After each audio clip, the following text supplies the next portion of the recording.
Ako si Mia, at hindi ko makakalimutan ang unang beses kong nasilayan si Jake. Parang isang eksena sa pelikula, puno ng misteryo at pag-asa. Ang init ng araw ay tila hindi namin alintana habang kami nagkakatinginan sa ilalim ng matandang puno sa aming maliit na bayan. Ang mga ngiti namin ay puno ng pangakong hindi namin binitiwan kahit kailan. Ngunit sa kabila ng aming mga pangarap, ang kapalaran ay tila may ibang plano. Isang araw, bigla na lang siyang nawala. Walang paalam, walang bakas kung saan siya nagtungo. Isang malaking puwang ang iniwan niya sa puso ko, para akong nalulunod sa dagat ng katanungan at kalungkutan. Bakit siya umalis? Ano ang nangyari? Lumipas? Ang mga taon. At unti-unti ko ring tinanggap na marahil hindi kami talaga para sa isa't isa. Ngunit kahit gaano pa man ako magpanggap, alam kong hindi ko pa rin siya kayang kalimutan. Kahit nasaan ako, ang mga alaala ni Jake ay laging sumasagi sa isipan ko. Ang kanyang mga mata na puno ng sigla, ang kanyang mga biro na laging nagpapatawa sa akin. Isang gabi, habang naglalakad ako pauwi mula sa trabaho, biglang bumuhos ang malakas na ulan. Tumakbo ako at nagtago sa ilalim ng isang lumang waiting shed. Sa aking pagkakaupo, may nakita akong isang pamilyar na anyo sa kabilang gilid. Ang puso ko ay biglang bumilis. Hindi ko alam kung totoo ba ang nakikita ko o isa lamang itong ilusyon na dala ng aking pagod at pagnanasa. Si Jake iyon. Walang duda. Ang kanyang buhok ay basa sa ulan, ngunit ang kanyang mga mata ay hindi nagbago. Tila nasa isang eksena kami mula sa isang lumang pelikula, pero ang mga emosyon ay higit na totoo at masakit. Hindi ko napigilan ang sarili ko at lumapit ako sa kanya. "Jake?" tanong ko. Puno ng paghihinala at pag-asa. Nag-angat siya ng tingin at nagtama ang aming mga mata. "Mia?" sagot niya. At sa sandaling iyon, parang naglaho ang lahat ng aming mga pagkukulang at sakit. Ngunit sa likod ng kanyang mga mata ay may kung anong lungkot na hindi ko kayang arukin. Para bang may lihim siyang itinatago, isang bagay na bumabagabag sa kanya. "Bakit ka nawala?" tanong ko, puno ng hinanakit at pagnanasa na malaman ang katotohanan. Sandaling nagkaroon ng katahimikan, tila ang mundo ay tumigil sa pag-inog habang hinihintay ko ang kanyang sagot. "May mga bagay na kailangan kong ayusin, Mia." "Mga bagay na hindi ko kayang sabihin noon," sagot niya. Punong-puno ng pagsisisi at kalungkutan. Bago pa man ako makapagsalita muli, isang malakas na tunog ng sirena ang pumunit sa katahimikan ng gabi. Sa gilid ng kanyang mga mata, nakita ko ang isang grupo ng mga lalaking nakaitim na papalapit sa amin. Sa hindi maipaliwanag na dahilan, naramdaman kong delikado ang sitwasyon. Tumayo si Jake at hinawakan ang aking kamay, puno ng pagmamadali at pangamba. "Mia, kailangan nating umalis dito," bulong niya, puno ng pag-aalala. Hindi ko maintindihan ang nangyayari, ngunit sa kabila ng lahat, alam kong kailangan kong magtiwala sa kanya. Ngunit bakit may mga lalaking nagmamasid sa amin? Ano ang tunay na dahilan ng kanyang pagkawala? Sa aming pagtakbo palayo sa lugar na iyon, isang bagay ang malinaw. Ang kapalaran ay muling pinagtagpo kami. Ngunit ang mga lihim na bitbit ni Jake ay tila nagdala ng bagong panganib sa aming buhay. Pagkatapos ng ilang taon ng pagkakahiwalay, hindi ko maipaliwanag ang kaba at saya na nararamdaman ko. Habang papalapit ako sa isang maliit na kapehan sa tabi ng lawa. Dito kami unang nagtagpo ni Mia. Para bang kahapon lamang nang huli kaming magkasama, ngunit sa loob ng mga taong iyon, marami na ang nagbago. Ang mga alaala ng aming masayang nakaraan ay bumabalik. Ngunit kasabay nito ay ang mga tanong kung ano na nga ba ang nangyari sa kanya. Nang buksan ko ang pinto ng kapehan, agad kong naamoy ang pamilyar na halimuyak ng kape at tinapay. Hindi ko alam kung dala ba ito ng lugar o ng mga alaala naming ni Mia. Sa isang sulok, natanaw ko siya. Nakayuko, abala sa pagbabasa ng isang libro. Ang kanyang buhok ay bahagyang humaba at tila mas tahimik na ang kanyang aura. Ngunit walang nagbago sa kanyang ngiti na agad lumitaw nang magtama ang aming mga mata. "Hi, Jake!" Bungad niya. Ang boses na minsang nagdulot sa akin ng ligaya at sakit. Ngayon ay tila isang musika na muling bumuhay sa aking puso. "Hi, Mia!" Sagot ko. Naupo sa tapat niya. "Kamusta na?" "Okay naman ako," sagot niya. Ngunit may bahid ng pag-aalinlangan sa kanyang mga mata. "Ikaw kamusta na? Matagal na tayong hindi nagkita." "Matagal nga. Marami nang nangyari," tugon ko. Ang mga salita ay tila naglalakad sa manipis na yelo, nag-iingat na huwag masira ang munting katahimikan na bumabalot sa amin. Nagsimula kaming magkwentuhan, unay tungkol sa mga pangkaraniwang bagay, sa trabaho, sa mga bagong kaibigan, at sa mga lugar na napuntahan namin. Ngunit sa kabila ng mga ngiting iyon, ramdam ko ang bigat ng mga hindi nasabi, ng mga tanong na hindi mabitawan. Hanggang sa mapunta kami sa usapan ng nakaraan, ang dahilan ng aming paghihiwalay. "Jake," wika ni Mia, habang ang kanyang mga mata ay tila naglalakbay sa malayong alaala. "Naisip mo na bang kung hindi tayo nagkahiwalay noon, ano kaya ang mangyayari sa atin ngayon?" Hindi ko agad nasagot ang tanong niya. Alam ko kung gaano kahirap para sa kanya ang mga nangyari noon, ang mga pangarap na hindi natupad, ang mga pagkakataon na nawala. Ngunit sa kabila ng lahat, narito kami ngayon, sa parehong lugar kung saan nagsimula ang lahat. "Minsan iniisip ko rin iyon," sabi ko. "Pero siguro, ito talaga ang itinakda. Ang mahalaga, heto tayo ngayon." Nagkikita muli. May ngiti sa kanyang labi. Ngunit sa likod ng ngiting iyon ay naroon ang mga alaala ng sakit at pagdurusa. "Alam mo, Jake, kahit anong pilit kong kalimutan ng lahat, ikaw pa rin ang laging bumabalik sa aking isipan." Nang marinig ko ang mga salitang iyon, para bang biglang bumigat ang paligid. May bahagi sa akin na nais magtanong kung sakaling may pag-asa pa, kung maaari pa bang maibalik ang dati. Ngunit bago ko pa man masabi ang mga ito, biglang tumunog ang kanyang telepono. "Sandali lang, Jake," sabi niya habang sinasagot ang tawag. Habang kausap niya ang nasa kabilang linya, napansin ko ang kakaibang pagbabago sa kanyang muka. May halo ng kaba at pananabik. Nang ibaba niya ang telepono, napansin kong tila may lihim na hindi niya masabi. "Mia, may problema ba?" Tanong ko, nag-aalala sa biglang pagbabago ng kanyang ekspresyon. "Wala naman," sagot niya. Ngunit ramdam kong may itinatago siya. "Kailangan ko lang umalis agad. May kailangan akong asikasuhin." "Gusto mo bang samahan kita?" Alok ko, ngunit agad siyang umiling. "Hindi na, Jake. Okay lang ako. Salamat." Sagot niya, agad na nagmamadali sa pag-alis. Naiwan akong nag-iisa sa kapehan, puno ng katanungan.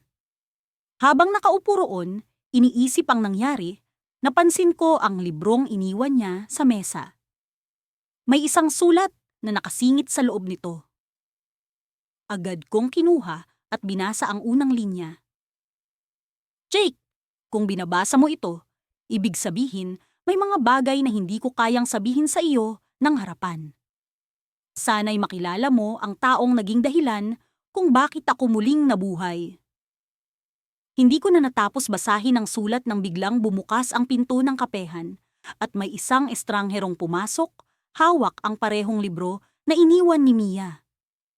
Sa kanyang mga mata ay tila may lihim na hindi ko maipaliwanag sino siya at paano siya konektado kay Mia. Sa sandaling iyon, alam kong may bagong kabanata na namumuo, isang lihim na nangangailangan ng kasagutan. Ngunit sa kabila ng lahat, isang bagay ang sigurado. Sa gitna ng lahat, kami pa rin ni Mia ang magtatapos ng kwento. Ngunit paano? Iyon ang tanong na kailangan kong tuklasin. Sa kabila ng lahat ng nangyari, sa kabila ng lahat ng luha at sakit, sa kabila ng lahat ng pag-asang nawala, heto ako. Nakatayo sa harap ng pintuan ng isang kainan sa gitna ng lungsod.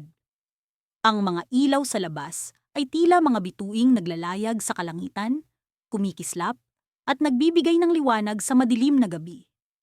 Sa loob, ang mga tao'y nag-uusap, nagtatawanan, habang ang mga pinggan ay naglalaman ng mga putahe ng iba't ibang lasa at amoy. Ngunit sa aking kalooban, ako'y balisa. Hindi mapakali sa sasabihin ko sa kanya. Sa bawat hakbang ko papasok, bumabalik sa akin ang mga alaala ng nakaraan.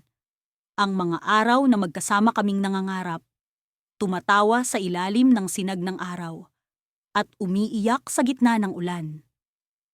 Ang mga panahong tila walang hangganan ng aming pagmamahalan, na para bang kami mga tauhan lamang sa isang kwento ng pantasiya.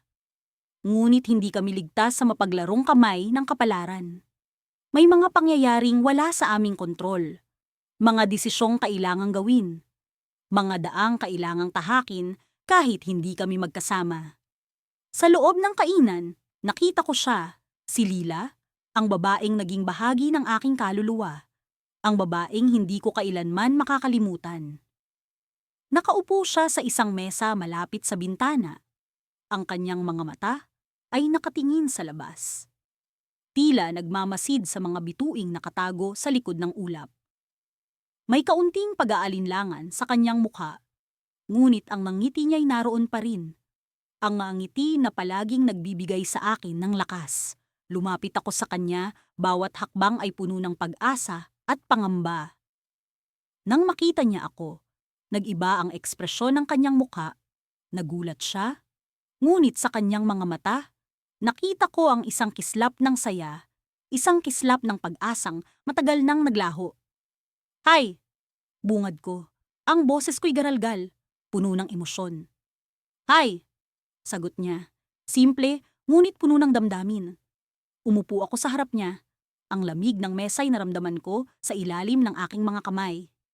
Hindi ko alam kung paano sisimulan ang usapan, kung paano muling bubuuin ang nasira naming koneksyon. Ngunit sa sandaling iyon, wala akong ibang nais kundi ang muling mabuo ang aming kwento. Lila, alam kong marami tayong napagdaanan. Alam kong maraming beses tayong sumuko. Maraming beses tayong nasaktan. Pero hindi ko kayang hindi makasama ka, sabi ko. Ang boses ko'y puno ng pakiusap.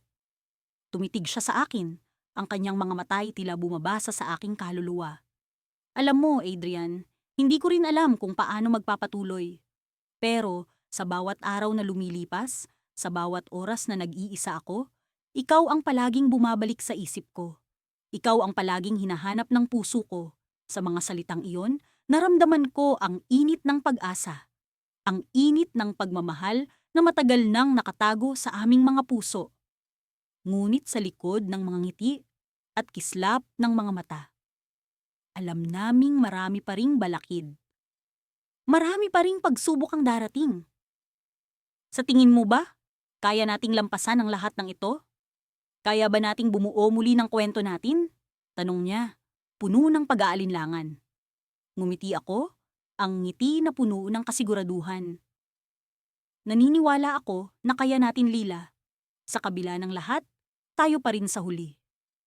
Ngunit bago ko pa man masabi ang kasunod, naramdaman ko ang pag-vibrate ng aking telepono sa bulsa. Kinuha ko ito, at ang nakita ko'y nagpatigil sa akin. Isang mensahe mula sa isang hindi kilalang numero. Ang mga salitang nakasulat ay nagbigay sa akin ng kaba, isang pag-aalala na hindi ko maintindihan. Adrian, may kailangan kang malaman. Hindi ito ang huling pagkakataon na magkikita kayo ni Lila. Hindi ito ang huli ninyong laban. Habang binabasa ko ang mensahe, naramdaman ko ang paghigpit ng dibdib ko. Sino ang nagpadala nito? At ano ang ibig sabihin nito? Sa likod ng saya ng aming muling pagkikita, nararamdaman ko ang anino ng isang bagong pagsubok, isang bagong hamon na kailangan naming harapin.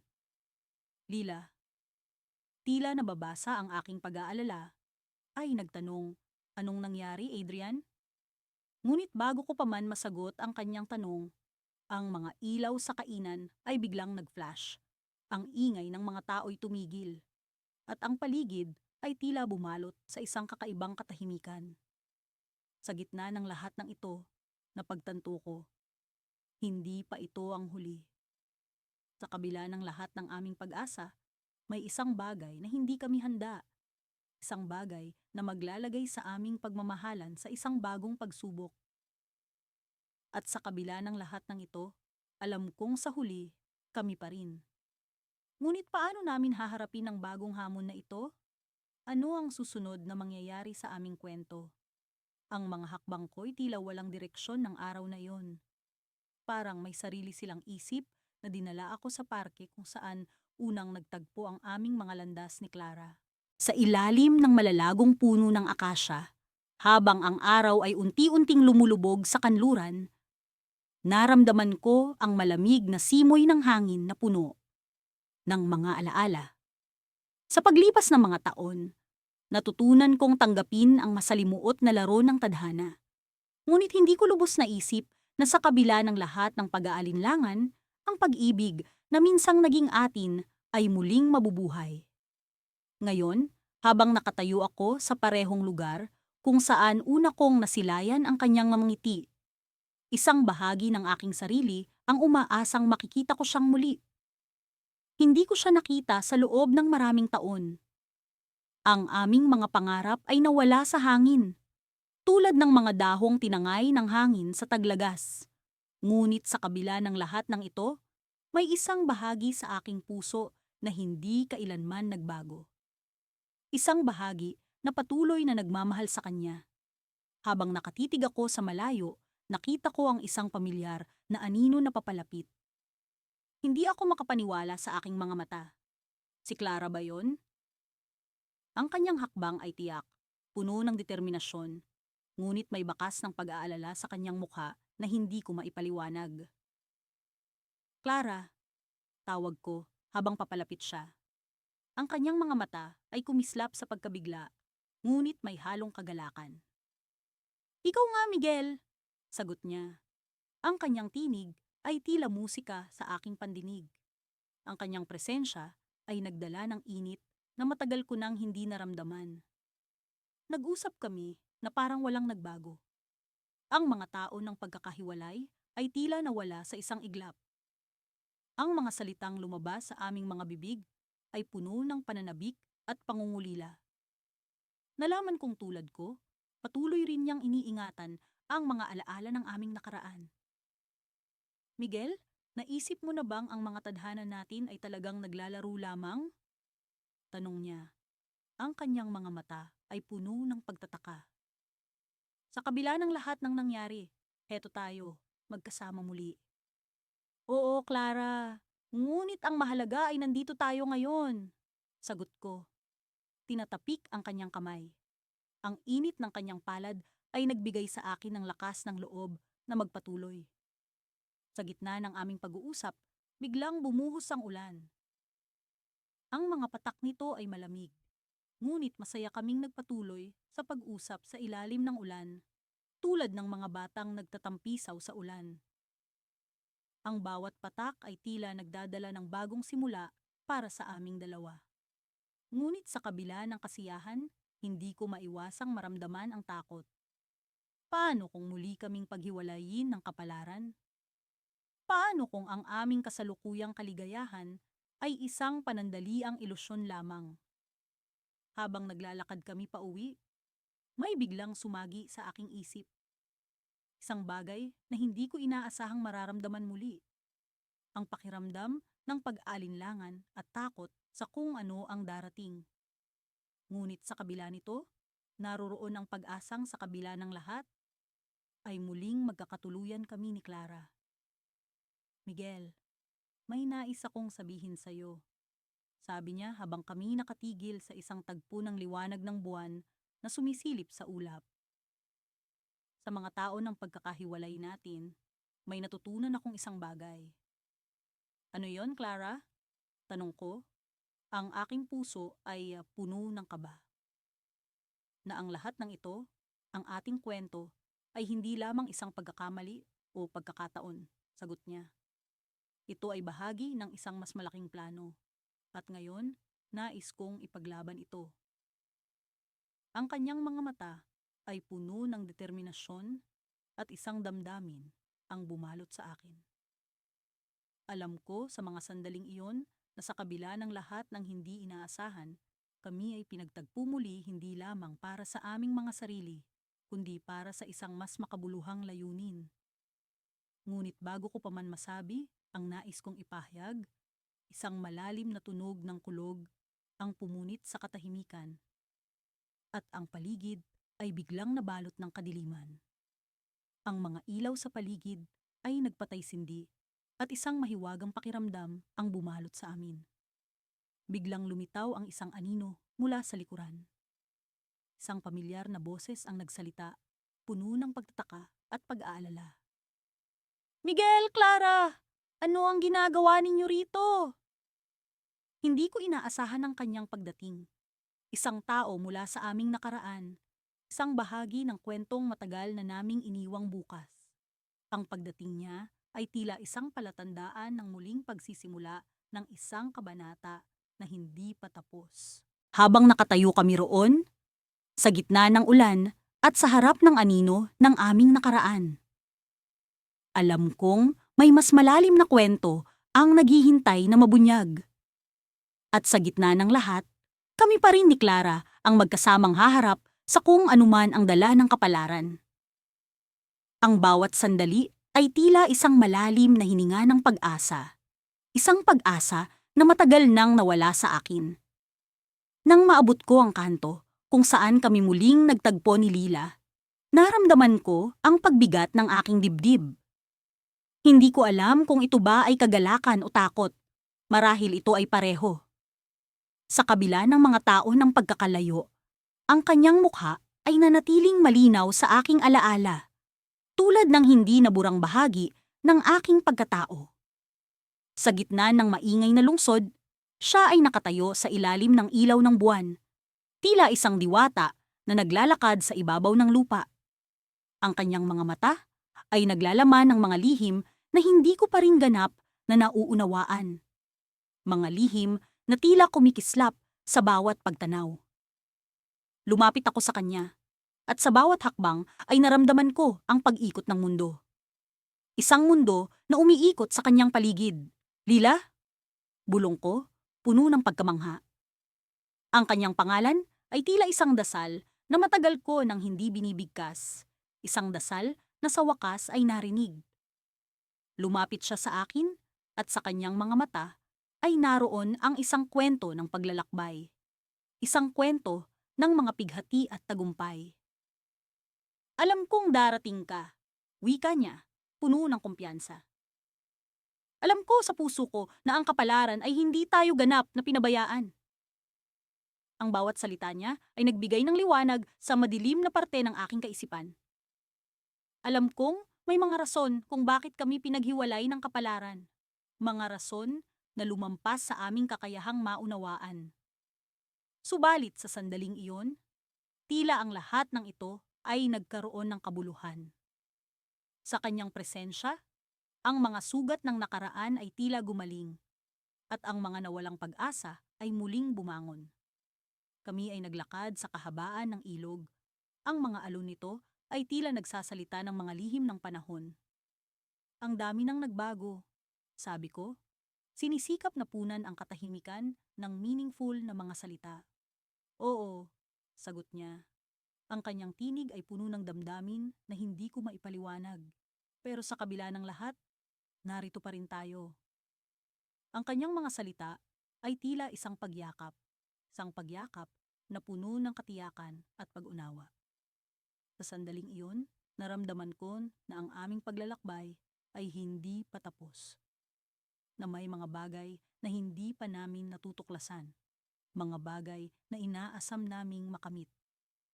Habang naglalakad kami, pinagmasdan ko ang kanyang mukha. Bawat anggulo nito ay tila isang piraso ng puzzle na unti-unting bumubuo. Nais kong itanong sa kanya ang lahat ng mga bagay na bumabagabag sa akin. Kung ano ang nangyari sa mga panahong kami ay magkahiwalay, kung paano niya nagawang manatiling matatag sa kabila ng lahat. Subalit ang kanyang mga mata ay nagsabing ang tamang oras para sa mga tanong na iyon ay darating pa. Pagdating namin sa isang lumang tulay, huminto siya at tumingin sa akin ng malalim. May isang bagay akong dapat sabihin sa iyo, sabi ni Lila. Tila ang kanyang tinig ay umuugong sa hangin. Hindi ako nag-iisa. Napatingin ako sa kanya, pilit na inuunawa ang kanyang ibig sabihin. Anong ibig mong sabihin? Tanong ko, puno ng pag-aalala. Mula sa likod ng tulay, isang anino ang lumitaw. Isang lalaking hindi ko inaasahan, isang mukha na nagdala ng alaala ng isang nakaraan na pilit kong nililimot. Si Marco, ang matalik kong kaibigan noong kami ay bata pa.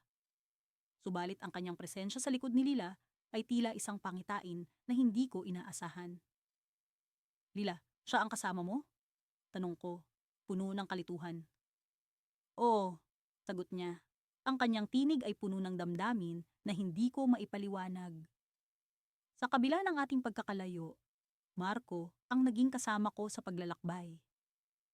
Ang bawat salita niya ay tila isang dagok sa aking puso, isang dagok na nagdala ng sakit at pagkalito. Hindi ko alam kung paano ko matutunan ang katotohanan na ang matalik kong kaibigan ay naging bahagi ng kanyang buhay. Tumingin si Marco sa akin at sa kanyang mga mata ay naroon ang isang pahiwatig ng pag-unawa, isang pahiwatig na tila nagsasabing hindi niya nais ang anuman, kundi ang kabutihan para sa akin. Liam! Sabi ni Marco, ang kanyang tinig ay puno ng kabaitan. Alam ko kung gaano mo siya kamahal at iyon ang dahilan kung bakit nandito ako. Nais kong malaman mo na hindi ko sinira ang anumang mayroon kayo. Ako ay narito upang tiyakin na alam mo ang lahat. Ang kanyang mga salita ay tila isang pag-asa na puno ng misteryo. Isang misteryo na hindi ko pa kayang unawain. Sa kabila ng lahat, Liam, wika ni Lila, ang kapalaran ay nagdala sa atin sa parehong landas. Alam kong may mga bagay na kailangang ipaliwanag, ngunit ang mahalaga ay narito tayo ngayon. Habang nakatayo kami sa ilalim ng mga bituin, naramdaman ko ang bigat ng mga tanong na hindi pa nasasagot. Ngunit sa kabila ng lahat, ang aming muling pagkikita ay tila isang simula ng paglalakbay na puno ng pag-asa at mga posibilidad. At sa likod ng aming mga ngiti, ang mga lihim ng aming nakaraan ay naghintay ng tamang oras upang isiwalat. Isang oras kung kailan ang lahat ay magiging malinaw. Sa paglipas ng mga taon, iba't ibang landas, ang tinahak namin ni Elena. Nakilala ko siya noong kami ay mga musmus pa lamang sa isang maliit na baryo kung saan ang hangin ay palaging may dalang bango ng mga bulaklak at ang mga puno ay tila nagkukwento ng mga lihim ng nakaraan. Sa kabila ng mga alaala ng masasayang araw, kami ay pinagtaksilan ng oras at ng kapalaran. Subalit, ang aming mga puso ay hindi kailanman tumigil sa pagnanasa sa isa't isa. Nang bumalik ako sa aming baryo, hindi ko inaasahan na muli kaming magkikita. Ang mga alaala ay tila mga anino na patuloy na sumusunod sa akin. Sa bawat hakbang sa makipot na daan, nararamdaman ko ang tibok ng aking puso na sumasabay sa pag-awit ng mga ibon. Sa kabila ng takot, ang pag-asang makita siya ay nagbigay lakas sa aking mga paa. Isang hapon, habang naglalakad ako sa tabing ilog, narinig ko ang isang tinig na matagal ko nang hindi naririnig. Ang tinig na iyon ay nagdala sa akin pabalik sa nakaraan, sa mga araw na puno ng tawanan at mga pangakong hindi madaling bitawan. Miguel, tawag ng tinig, puno ng pagtataka at pagkasabik. Paglingon ko, nakita ko siya. Si Elena, ang babaeng nagmamay-ari ng bawat pangarap at pagnanasa ko. Ang kanyang mga mata ay tila mga bituin sa gitna ng gabi, puno ng liwanag at pag-asa. Ang kanyang ngiti ay kasing tamis ng dati, at ang kanyang presensya ay nagbigay ng init sa malamig na hangin ng Taglagas. Elena! Sambit ko, halos hindi makapaniwala. Ang mga tao ng pagkakahiwalay ay tila naglaho sa isang iglap. Naramdaman ko ang pagdaloy ng mga damdaming matagal nang nakatago. Mga damdaming nag-aalab na parang apoy. Nagkwentuhan kami, nagbahagi ng mga alaala, at sa bawat salita. Parang bumabalik kami sa nakaraan. Sa mga araw na hindi namin alintana ang mundo. Sa aming pag-uusap, hindi ko maiwasang mapansin ang isang pagbabagong naganap sa kanya. Si Elena ay naging mas matatag. Ang kanyang pagkatao ay puno ng mga karanasang nagbigay ng lalim sa kanyang pagtingin sa buhay. Gayunpaman, ang kanyang puso ay tila nanatili pa rin sa nakaraan, sa mga araw na magkasama kami. Sa bawat salita, nararamdaman ko ang kanyang pananabik at pag-asang muling makasama ako. Habang naglalakad kami sa paborito naming lugar sa tabing ilog, hindi ko maiwasang itanong sa kanya ang isang bagay na matagal ko nang gustong malaman. Bakit hindi ka nagparamdam sa akin, Elena? Tanong ko, puno ng pag-aalinlangan. Sa kabila ng lahat, bakit hindi mo ako hinanap? Tumingin siya sa akin. Ang kanyang mga mata ay puno ng damdamin na tila nag-uusap sa akin. Miguel, hindi ko alam kung paano. Ang takot na baka hindi mo na ako mahal or na hindi mo na ako nais makasama ang pumigil sa akin. Pero ang katotohanan ay hindi kailanman nagbago ang pagmamahal ko sa'yo. Ang mga salitang iyon ay parang musika sa aking pandinig, nagbibigay ng pag-asa at galak sa aking puso. Subalit, sa likod ng kanyang mga mata, may isang bagay na nagkukubli, isang lihim na tila gustong kumawala. Ramdam ko, sa kabila ng kanyang mga salita, na mayroong bumabagabag sa kanya. Sa pag-uwi namin mula sa ilog, nagpasya akong samahan siya pauwi. Ang daan patungo sa kanilang bahay ay puno ng mga alaala na tila patuloy na bumabalik sa akin. Nang malapit na kami sa kanilang bahay, biglang huminto si Elena. Nakita ko ang lungkot sa kanyang mga mata, isang lungkot na tila nagtatago ng isang mas malalim na sugat. Miguel, may kailangan kang malaman, sabi niya. Ang kanyang tinig ay puno ng pag-aalala. Nang tayo ay nagkahiwalay, may isang pangyayari na nagbago sa lahat. May naganap na hindi ko inaasahan. Bigla akong kinabahan. Hindi ko alam kung ano ang susunod niyang sasabihin, ngunit ramdam ko na ang bawat salita ay may dalang bigat. Ano yun, Elena? Tanong ko, puno ng pag-aalala. May isang lihim na hindi ko nais ilihim, ngunit pinilit ng kapalaran. Sagot niya. Ang kanyang mga mata ay puno ng luha. Miguel, mayroon akong anak. At siya ay bunga ng pagmamahal natin. Nabigla ako sa kanyang mga sinabi. Hindi ko inaasahan ang revelasyong iyon. Ang aking puso ay tila tumigil sa pagtibok, habang ang mga salita ni Elena ay umalingaw-ngaw sa aking pandinig. Ano ang mangyayari ngayon? Paano ko haharapin ang katotohanan ito? Sa kabila ng lahat, ang aming pagmamahalan ay nagbigay ng bunga, isang bunga na hindi ko inaasahang makikita. Habang nakatitig ako sa kanya, alam kong ito ang simula ng isang bagong kabanata sa aming kwento. Ngunit sa likod ng revelasyon, may isang tanong na bumabagabag sa akin. Sino ang ama ng kanyang anak? At sa kabila ng lahat, tayo pa rin ba sa huli? Sa huling pagkakataon na nakita ko si Althea, ang mga mata niya ay tila mga bituing nawalan ng kinang. Sa ilalim ng malambot na liwanag ng buwan, nagpaalam siya sa akin na para bang may isang pangakong hindi ko makakalimutan. Magkikita pa tayo, sabi niya habang hawak ang aking mga kamay. Ngunit sa paglipas ng mga taon, ang mga salitang iyon ay naging mga alaala na unti-unting nababaon sa limot.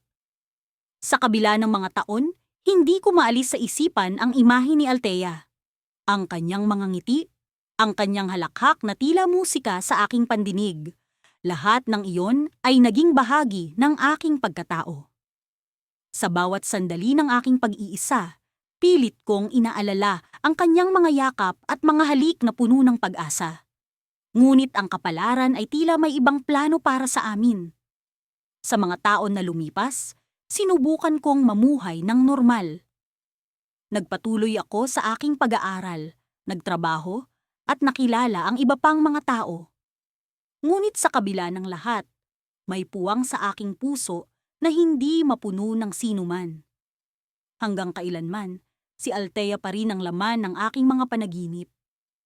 Sa tuwing ako'y naglalakad sa tabi ng dagat, inaasahan kong makikita ko siyang muli, na para bang sa isang pelikula na may maligayang wakas. Isang gabi, habang ako'y naglalakad sa paborito naming dalampasigan, may nakita akong isang pamilyar na anino mula sa malayo. Ang aking puso ay kumabog ng malakas. Tila nais bumalik sa nakaraan. Nang umabot ako sa lugar na iyon, nakita ko si Althea. Nakaupo siya sa buhanginan, nakatingin sa kalangitan. Hindi ko napigilan ang aking sarili. Tinawag ko ang kanyang pangalan. Althea! Luminga siya, at sa sandaling iyon, tila bumalik ang lahat ng alaala. Ang kanyang mga mata ay muling nagningning, tulad ng mga bituin sa kalangitan. Ikaw nga ba ito? Tanong niya, na para bang hindi siya makapaniwala. Lumapit ako sa kanya, at sa wakas, muli kong naramdaman ang kanyang init. Ang mga sandaling iyon ay puno ng katahimikan, ngunit sa aming mga mata, alam namin na sa gitna ng lahat ng mga pagsubok, kami pa rin pala ang nakatadhana para sa isa't isa. Nag-usap kami ng mahaba. Ibinahagi ang mga kwento ng aming mga buhay sa mga taong nagdaan. Ang saya at lungkot, ang pag-asa at pangarap. Lahat ng iyon ay muli naming pinagsaluhan. Sa ilalim ng mga bituin, nangako kaming hindi na muling maghihiwalay. Ngunit sa gitna ng aming kwentuhan, may isang bagay na bumabagabag sa akin. Parang may kulang, may hindi tama. Althea? Sabi ko habang hawak ang kanyang kamay. Bakit parang hindi kita ganap na maramdaman? Parang may bumabalot na kakaiba sa paligid. Tumingin siya sa akin, at sa kanyang mga mata, may lungkot na hindi ko maipaliwanag. May kailangan kang malaman, sabi niya.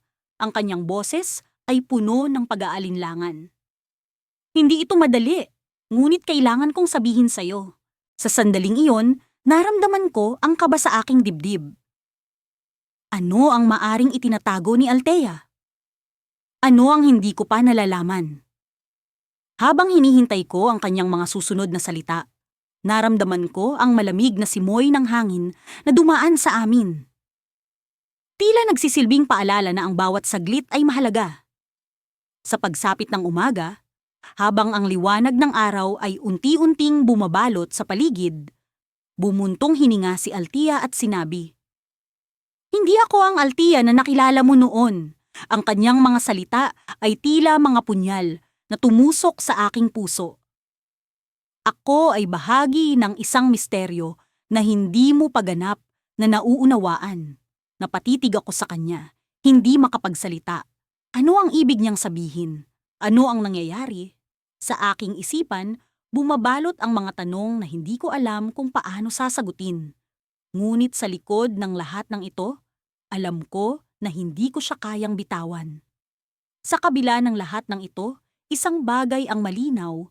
Sa gitna ng lahat ng pagdududa at misteryo, kami pa rin ang magkatuwang sa huli.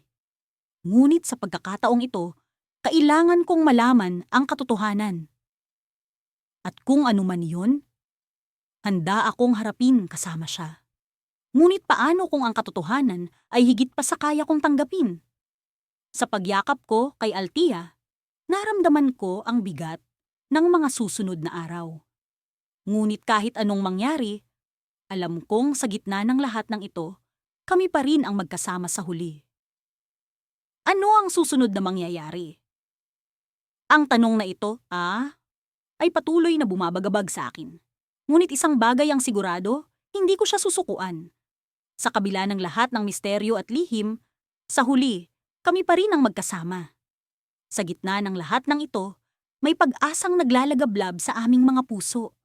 At sa pagkakataong ito, hindi na kami muling magpapadala sa kapalaran. Ang mga araw na lumipas matapos kaming muling magkita ni Ella ay tila isang panaginip. Sa bawat umaga, ang kanyang ngiti ang bumabalot sa aking isipan, at sa bawat gabi, ang kanyang tinig ang bumubulong sa aking mga panaginip. Hindi ko alam kung paano ito nangyari, ngunit sa isang iglap, muling umikot ang mundo ko sa kanya.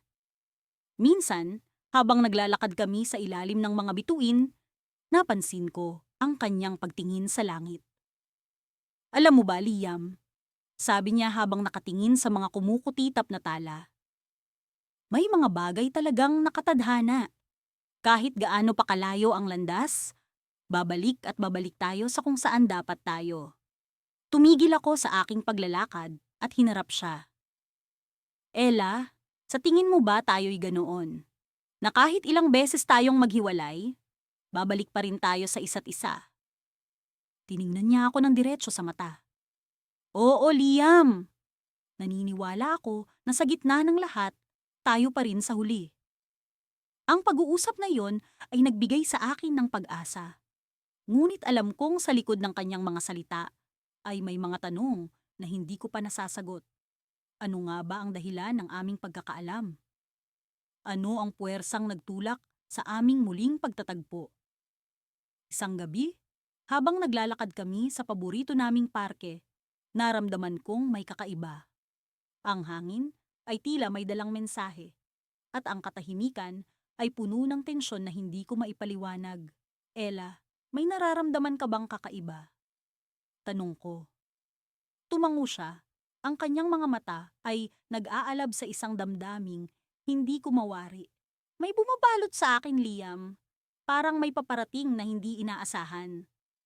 Sa kabila ng aming kasiyahan, may kung anong bumabagabag sa aming dalawa.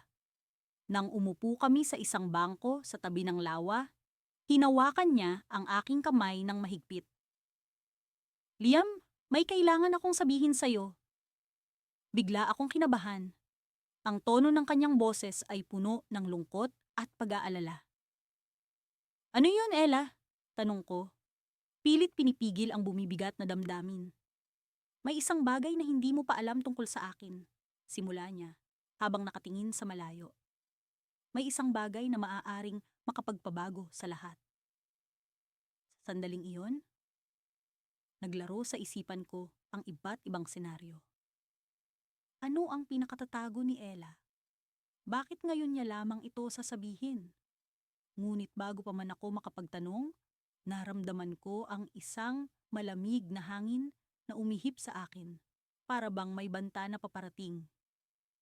May nangyari sa akin noong maghiwalay tayo. Patuloy niya. Sa isang pagkakataon, nagkaroon ako ng kakaibang kakayahan. Kakayahang makita ang mga pangyayari sa hinaharap. Hindi ko alam kung paano ito tatanggapin. Ang katotohanan na may ganitong kapangyarihan si Ella ay tila isang bagay na hindi ko kailanman inasahan.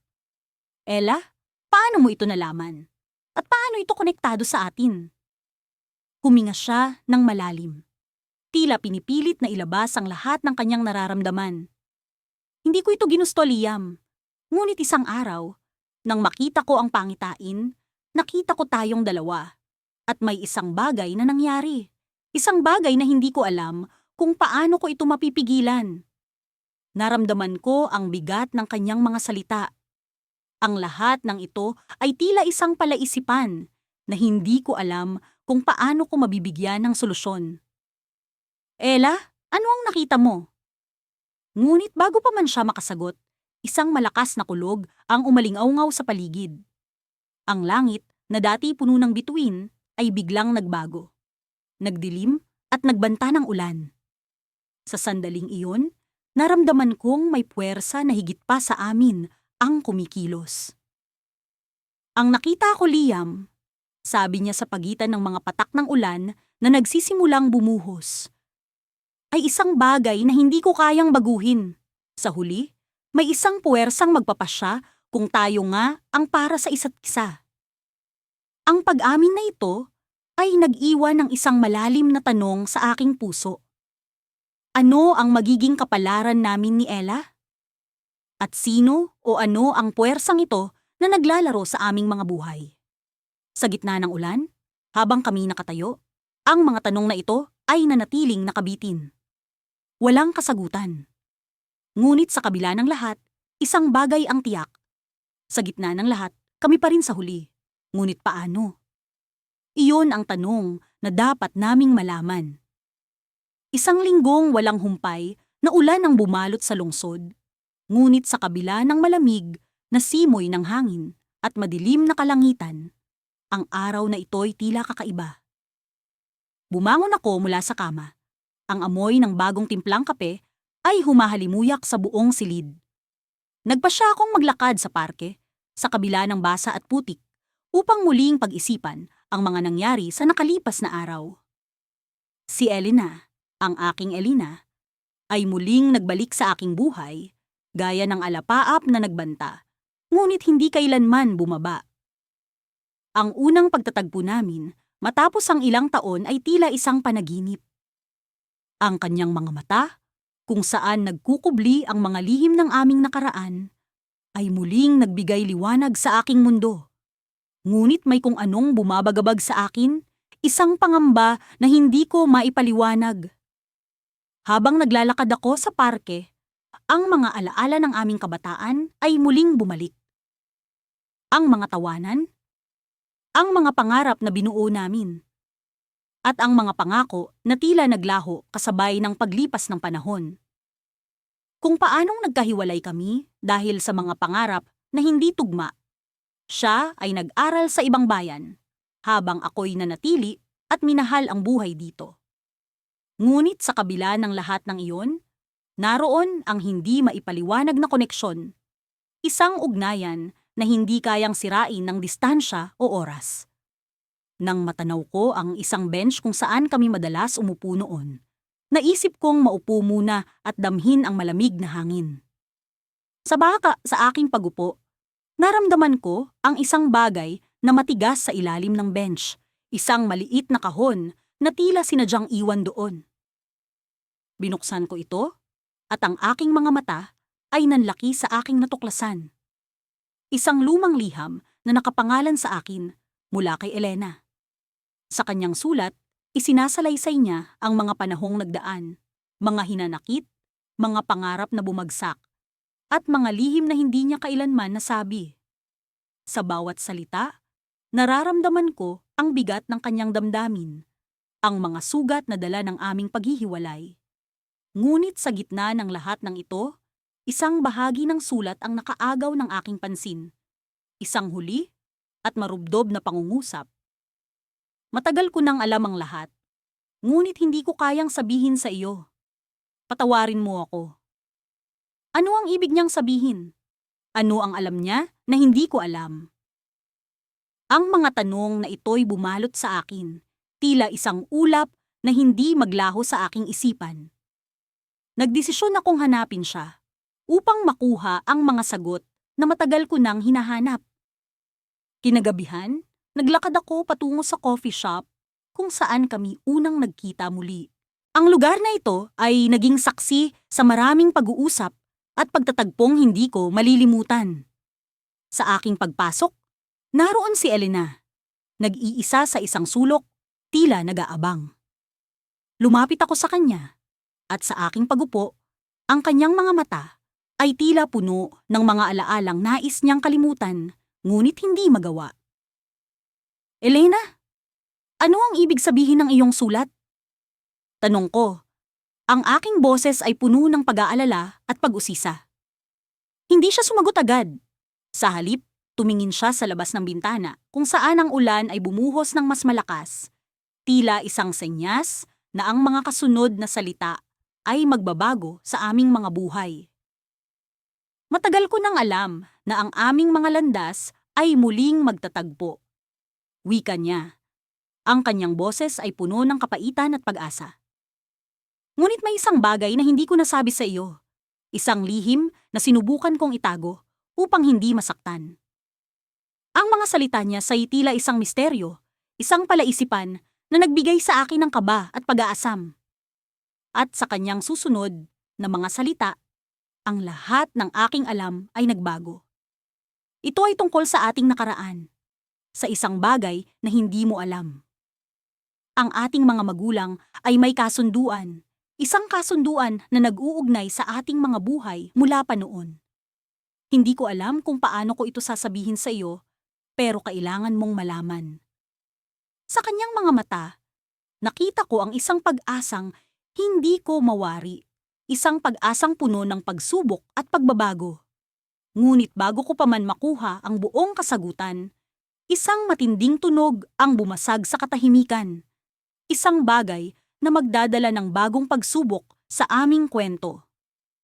Sa gitna ng malamlam na liwanag ng buwan, naglalakad kami ni Elara sa likod ng lumang simbahan na tila naging saksi sa maraming kwento ng pag-ibig at pagluha. Ang tunog ng aming mga yapak ay tila musika sa aking pandinig, isang katiyakan na sa wakas, matapos ang mga taon ng pag-aalinlangan at paghahanap, magkasama na kami muli.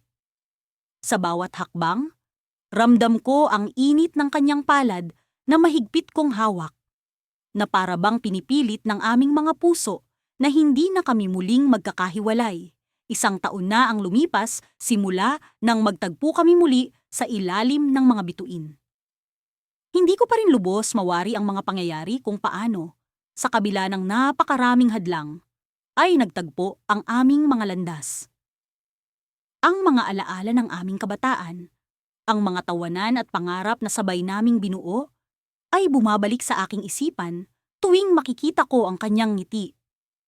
Ngunit sa likod ng nangiting iyon, alam kong may mga tanong na hindi pa rin nasasagot. Bakit nangyari ang lahat ng iyon? Tanong ni Elara. Habang humihinto kami sa ilalim ng matandang puno ng akasya, ang mga dahon nito'y tila kumakaway sa amin sa saliw ng hangin.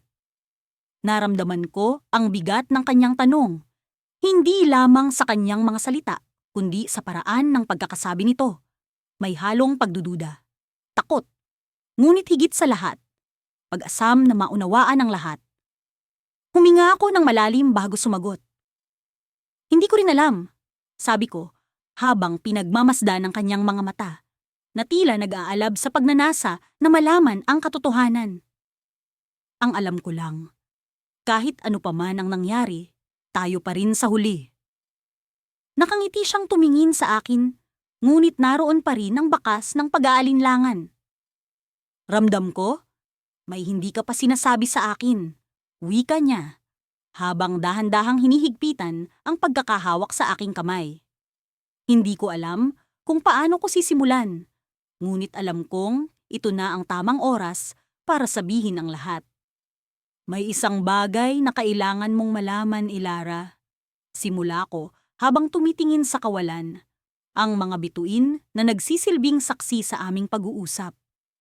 Ang dahilan kung bakit kita pinakawalan noon, kung bakit hindi kita muling hinanap, ay dahil sa isang pangakong hindi ko matupad. Nakita ko ang pagkalito sa kanyang mukha, kaya't agad kong idinagdag. Noon, may isang bagay na nagbago sa akin. Isang pangyayaring bumago sa lahat ng plano ko para sa atin. Tahimik siyang nakikinig. Ang kanyang mga mata ay nagsasalamin ng mga tanong na umaaligid sa kanyang isipan. Ano ang nangyari? Tanong niya sa boses na puno ng pag-aalala. Pangako kong babalik ako sa iyo. Ngunit may nangyari sa aking pamilya na nagpilit sa akin na manatili sa ibang lugar. Isang lihim na hindi ko agad maibahagi kahit kanino, maging sa iyo. Dahil sa takot na baka maging dahilan ng ating tuluyang paghihiwalay. Kitang-kita ko ang pag-unawa sa kanyang mga mata, ngunit naroon pa rin ang lungkot. Ngunit nandito ka na ngayon, wika niya, tila pinipilit na maibsan ang sakit ng katotohanan. Nandito ka na, At hindi na kita pakakawalan. Ngumiti ako sa kanyang mga salita. Ngunit sa loob-loob ko'y may kaba pa rin na hindi ko maipaliwanag. Alam kong sa kabila ng mga pangako at pagnanasa, may mga bagay pa rin na hindi namin kontrolado. Ang kapalaran, ang mga lihim, ang mga pangyayaring hindi inaasahan. Sa paglipas ng mga minuto, naramdaman ko ang paglamig ng hangin. Niyakap ko siya ng mahigpit. Umaasang ang init ng aming pagmamahalan ay sapat na upang labanan ang malamig na simoy ng hangin. Ngunit sa likod ng aming mga yakap, nararamdaman ko ang kakaibang tensyon, ang presensya ng isang bagay na hindi ko pa rin lubos maunawaan. Sa paglingon ko, nakita ko ang isang anino sa gilid ng simbahan. Isang pamilyar na anyo na tila nagmamasid sa amin mula sa malayo. Ang kanyang mga mata ay tila puno ng galit at hinanakit, ngunit may halong pagnanasa na makalapit. Hindi ko alam kung bakit, ngunit naroon ang pakiramdam na ang anino ngayon ang susi sa lahat ng tanong na bumabagabag sa amin. Sino siya? Bulong ni Elara, kasabay ng pagtaas ng balahibo sa kanyang braso. Hindi ko alam ang sagot, ngunit alam kong ito na ang simula ng panibagong kabanata sa aming kwento. Sa likod ng lahat ng mga pangako at pag-asa, naroon ang isang bagay na naghihintay, isang twist na hindi namin inasahan, isang cliffhanger na magbabago sa aming kapalaran. Sa gitna ng lahat, alam kong sa huli, tayo pa rin. Ngunit ano nga ba ang kapalaran na naghihintay sa amin? Sa paglipas ng mga taon, akala ko'y unti-unti nang nawala ang mga alaala ni Elena sa aking isipan. Subalit, sa tuwing babalik ako sa aming paboritong parke, sa ilalim ng lilim ng mga puno na saksi sa aming mga pangarap at pag-iibigan, tila ba bumabalik ang lahat ng damdamin na matagal nang nakabaon sa aking puso. Isang araw, habang naglalakad ako sa parke, naramdaman ko ang kakaibang simoy ng hangin na tila may daladalang alaala. Sa bawat hakbang ko, nararamdaman ko ang presensya niya, ang kanyang halakhak na sumasabay sa huni ng mga ibon, at ang kanyang tinig na tila ba naglalaro sa hangin. Sinubukan kong iwaksi ang mga damdaming iyon, ngunit sadyang mas malakas ang tawag ng nakaraan. Napansin ko ang isang batang babae na masiglang naglalaro sa damuhan. May hawak siyang lumang lobo, katulad ng lobong madalas naming bilhin ni Elena tuwing kami magkasama. Nakakatunaw ng puso ang kanyang mga mata, malinaw, puno ng tuwa at pag-asa. Parang sa kanya ko nakita ang bahagi ni Elena na matagal ko nang hinahanap. Lumapit ako sa kanya at nagpakilala. "Kamusta? Ako si Daniel," sabi ko, pilit na ngumiti. "Napansin ko ang lobo mo. Alam mo ba, dati akong bumibili ng ganyang lobo para sa isang espesyal na tao." Ngumiti siya sa akin, at sa kanyang ngiti, nakita ko ang liwanag na matagal ko nang hindi nasilayan. "Ako si Mia," sagot niya. "Sabi ni Mommy, ang lobong ito ay espesyal dahil galing ito sa kanya." Biglang bumilis ang tibok ng puso ko. May kakaibang pakiramdam na bumabalot sa akin. "Sino ang mommy mo?" tanong ko, puno ng pananabik. Nakita ko ang pagdating ng isang babae mula sa malayo. Sa bawat hakbang niya, pamilyar ang kanyang mga galaw, ang kanyang tindig, at ang kanyang aura. Hindi ako maaaring magkamali. Si Elena nga iyon. Sa bawat hakbang niya papalapit, unti-unting bumabalik ang lahat ng alaala, ang mga pangako, at ang mga pangarap na akala ko'y naglaho na. Nang makita niya ako, tila may shock sa kanyang mga mata. Ngunit agad din itong napalitan ng isang nangiti na puno ng pag-unawa. "Daniel," bungad niya, at sa kanyang tinig, naramdaman ko ang damdaming matagal nang naipon sa ilalim ng mga taon ng pagkakawalay. "Mia?" "Siya si Daniel," pakilala ni Elena sa bata. Isa siya sa mga taong espesyal sa buhay ko noon. Ngumiti si Mia at nagmamadaling tumakbo papunta sa kanyang ina. "Mommy, kilala mo siya?" Tumango si Elena at sa kanyang mga mata, nakita ko ang mga katanungan, ang mga alaala, at ang hindi pa natatapos na kwento ng aming pag-ibig. Ngunit bago pa man ako makapagsalita, nagulat ako sa sumunod niyang sinabi. Daniel, may kailangan kang malaman, ani Elena, habang inaabot ang kamay ng kanyang anak. Si Mia, siya ang anak natin. Biglang bumalik sa akin ang lahat ng alaala ng aming nakaraan. Ang mga araw na puno ng saya, ang mga gabi na puno ng pangarap. Sa sandaling iyon, naramdaman ko ang bigat at saya ng katotohanan.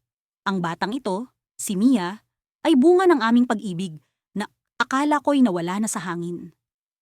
Napaluhod ako sa harap ni Mia at hindi ko napigilan ang mga luha. Mia, bulong ko, ako ang iyong ama. Sa likod ng saya, may isang bahagi ng aking puso na nagtataka. Paano nangyari ito?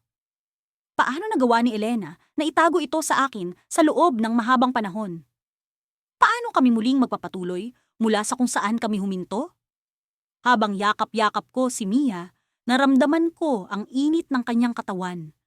Isang init na nagpapaalala sa akin na sa gitna ng lahat, sa kabila ng mga pagsubok at pagkakahiwalay, kami pa rin sa huli. Ngunit ang tanong mang ngayon ay paano namin haharapin ang bagong kabanatang ito ng aming buhay. Sa likod ng aking isipan, alam kong may dapat pa akong matuklasan. Sa pagtingin ko kay Elena, alam kong may lihim pa siyang hindi na isisiwalat. At sa pagharap namin sa bagong umaga, alam kong sa bawat araw ay may mga tanong na dapat naming sagutin. Mga tanong na maaaring baguhin ang lahat. Ang kwento namin ay hindi pa tapos. Sa bawat hakbang, sa bawat saglit, muling isinulat ang aming kapalaran. Ngunit ngayon, may pag-asa, may bagong simula, at may anak na magpapatuloy ng aming kwento. Ngunit paano kung ang lihim ni Elena ay makapagpabago sa aming kapalaran? Iyon ang hindi ko pa alam. Minsan, iniisip ko kung gaano kalupit ang tadhana. Pinagtagpo kami ni Celestine sa pagkakataong tila isinulat sa mga bituin, ngunit paulit-ulit din kaming pinaglayo. Sa bawat hakbang na papalapit ako sa kanya, tila may puwersang humihila pabalik, na para bang may sumpang bumabalot sa aming pagmamahalan. Ngunit ngayong magkaharap na kami muli, hindi ko nahahayaang maagaw pa siya sa akin. Nandito kami sa lumang simbahan sa taas ng burol, kung saan kami unang nangako ng walang hanggang pagmamahalan. Ang mga bitak sa pader at mga agiw sa kisame ay parang mga bakas ng panahon na nagdaan, ngunit nananatili pa rin ang banal na katahimikan sa loob. Si Celestine ay nakatayo sa altar, hawak ang isang lumang kwaderno. Ang mga mata niya, na dati puno ng liwanag at tuwa, ay ngayoy nangungusap ng kaba at lungkot. Celestine, tawag ko sa kanya. Pilit nilalabanan ang panginginig ng aking boses. Lumingon siya, at sa wakas ay nagtagpo ang aming mga mata. 1,000,000 alaala ang bumalik sa akin sa sandaling iyon. Ang mga tawanan namin sa ilalim ng ulan. Ang mga paglalakad sa dalampasigan habang hawak ang kanyang kamay. Ang mga gabing nagkukwentuhan kami tungkol sa mga pangarap na tila hindi na namin maaabot. Adrian? Bulong niya. At tila ang pangalan ko sa kanyang labi ay sapat na para buhayin akong muli. Lumapit ako sa kanya. Ngunit bago ko pa man maabot ang kanyang kamay, iniangat niya ang lumang kwaderno. May kailangan kang malaman, anya, at ang boses niya ay puno ng emosyong hindi ko mawari, takot, galit, o siguro ipagsuko. Kinuha ko ang kwaderno mula sa kanyang kamay at binuksan ang unang pahina. Ang sulat kamay ay pamilyar, maliit, maayos, halos parang isang lihim na hindi dapat mabasa ng iba. Nabasa ko ang unang linya at sa sandaling iyon, ang mundo ko ay tila gumuho. Ang sumpa ng pamilya Montemayor ay magwawakas lamang kapag ang huling pagmamahalan ay isinakripisyo. Tumingin ako kay Celestine, na ngayon ay umiiyak na. Ang bawat luha na dumadaloy sa kanyang pisngi ay parang patak ng ulan sa isang bagyong hindi ko kayang pigilan. Ano ang ibig sabihin nito? Tanong ko, kahit alam kong takot akong marinig ang sagot.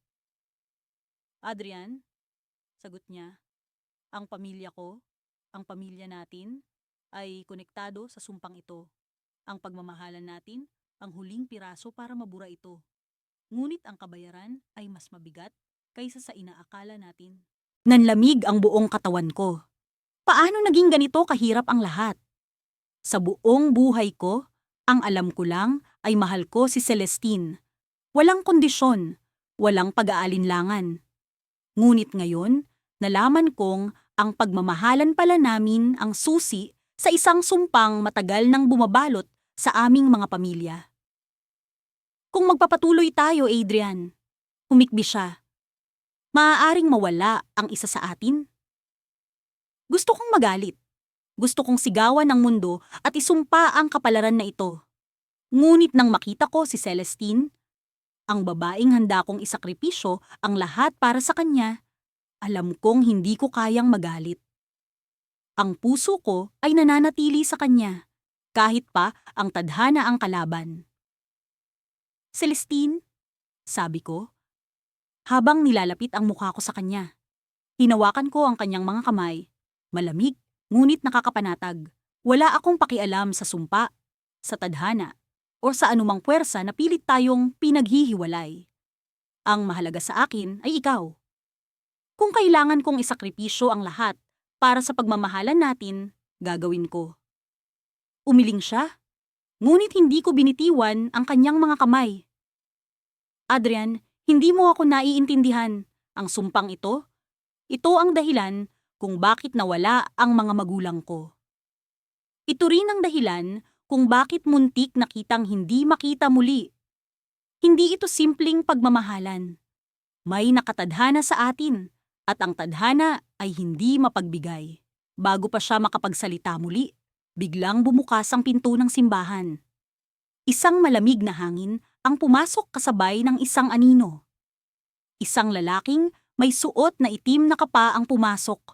Ang mga mata niyang parang apoy na nakatingin sa amin. Ang huling piraso ay narito na, sabi ng lalaki, at ang boses niya ay parang dagundong ng bagyo. Humakbang siya papalapit, at sa bawat hakbang ay tila lumalabo ang ilaw ng simbahan. Si Celestine ay napaatras, ngunit nandoon ako upang protektahan siya. Tumayo ako sa pagitan nila kahit ang puso ko ay puno ng takot. Sino ka? Tanong ko. Ngunit alam kong hindi ko gusto ang sagot. Ngumiti ang lalaki, isang ngiting nakakakilabot. Ako ang tagapag-ingat ng sumpa. At ngayong nandito na kayong dalawa, oras na para magdesisyon. Isang buhay lamang ang maaaring manatili. Alin sa inyo ang handang magparaya? Natigilan ako. Nilingon ko si Celestine at nakita ko ang takot sa kanyang mga mata. Ngunit sa likod ng takot na iyon, may liwanag ng pagmamahal, isang pagmamahal na handang magsakripisyo. Adrian, bulong niya. At doon, sa harap ng altar at ng aninino ng sumpa, natanto ko ang pinakamahirap na desisyon ng buhay ko. Ngunit bago ko pa man masabi ang aking sagot, biglang nagdilim ang paligid at narinig ko ang sigaw ni Celestine. Celestine! Sigaw ko, ngunit nang lingunin ko siya, wala na siya roon.